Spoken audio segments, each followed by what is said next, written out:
మీరేం టెన్షన్ పడకండి. వాళ్ళ దగ్గర నుంచి పిల్లల్ని తీసుకురావడానికి మార్గం ఆలోచిద్దాం. ఏంటండి ఆలోచించేది? మా పిల్లలకి ఏమైనా అయితే మాత్రం మీదే రెస్పాన్సిబిలిటీ.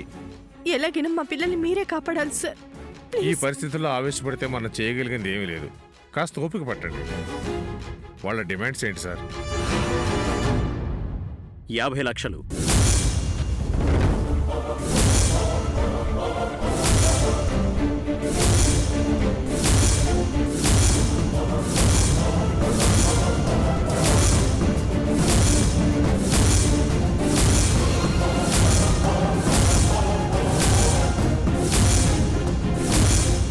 ఆ కిడ్నాపర్స్కి 50 లక్షలు ఇచ్చేదేంటండి?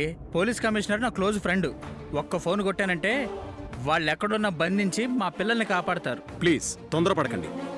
పోలీసులకు విషయం చెప్పడం చాలా ప్రమాదం. మన పిల్లలు వాళ్ళ దగ్గర ఉన్నారు. పోలీసులకు చెప్పామన్న కోపంలో పిల్లల్ని ఏమైనా చేస్తే నష్టం మనకేనండి.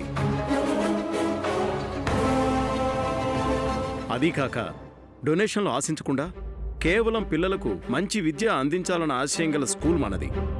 పోలీసులకు తెలిస్తే మీడియాకు తెలుస్తుంది.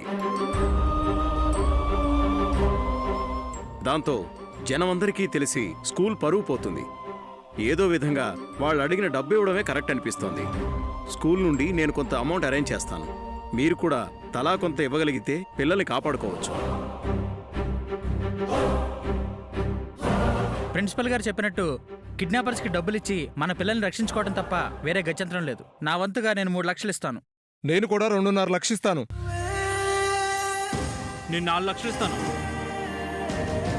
ఇక్కడ ఉన్నవాళ్ళు ఎవరెంత ఇస్తారు అనేది మీరు మాట్లాడుకుని డిసైడ్ అయితే, ఇంకా కొంతమంది పేరెంట్స్ ఇక్కడికి రాలేదు కాబట్టి వాళ్లతో మాట్లాడి వాళ్ళు ఎంత ఇస్తారో కనుక్కొని మిగతా బ్యాలెన్స్ స్కూల్ నుండి అరేంజ్ చేస్తాను. మేడం, ఎవరెవరు ఎంత ఇస్తారో రాసుకోండి. Okay sir. నేను 50,000 ఇవ్వగలను. మేడం, మీరేంటి సైలెంట్గా ఉన్నారు? మీ పిల్లల కోసం మీరెంత ఇస్తున్నారు?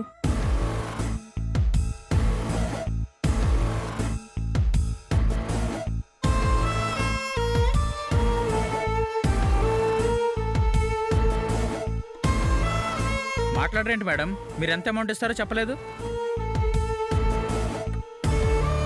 డబ్బిచ్చేంత స్తోమత నాకు లేదండి.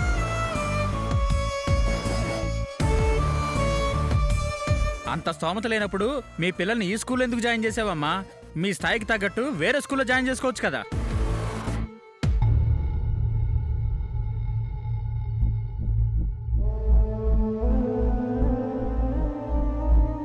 నువ్వే స్తోమత లేదని మాట్లాడతావేంటమ్మా? మీ భర్తతో మాట్లాడు, ఆయన ఏమైనా ఏర్పాటు చేస్తాడేమో.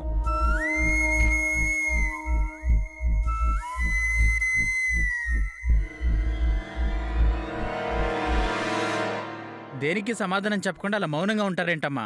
మీరు ఆలస్యం చేసే కొద్దీ మన పిల్లలు ప్రమాదంలో పడతారు. మీరు ఫోన్ చేసి మీ భర్త గారు రమ్మనండి.